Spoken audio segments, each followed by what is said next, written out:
En plus du périmètre risicole, dans les encablures de ce barrage, un autre projet de construction d'une école professionnelle champ-école est en aménagement. Nous sommes ici sur une parcelle qui nous a été concédée par les villages de Taïsou, par l'entreprise de Monsieur le Président du Sénat, j'ai nommé Monsieur Aoussou. Et donc c'est à travers eux, le ministère a pu bénéficier de ce terrain d'une superficie de 10 hectares afin de bâtir ce qu'on appelle les champs fermes-écoles.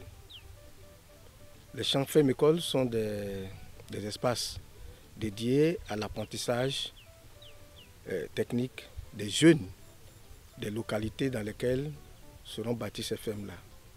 Ce sont des fermes de proximité, juste pour former nos jeunes aux techniques agricoles dans les divers métiers de l'agriculture. Quand je parle de divers métiers de l'agriculture, il y a les métiers concernant l'élevage et il y a les métiers concernant la production végétale. Donc ici, sur des périodes de très courte durée, c'est-à-dire 3 à 6 mois, nous allons accueillir des jeunes de la région pour leur apprentissage dans les techniques de production.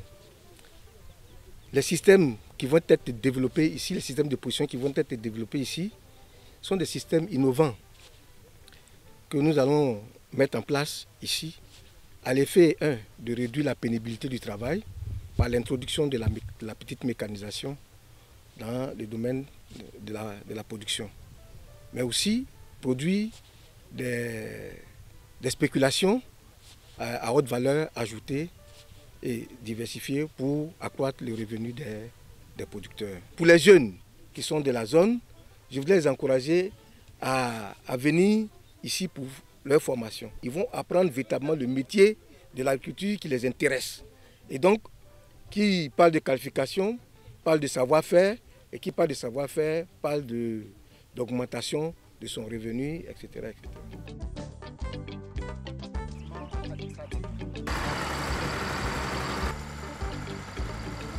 Le secteur de la cacaculture, le secteur de palmier à huile, ça c'est au sud. Mais au centre, nous avons la NACAD, mais également les produits maraîchers.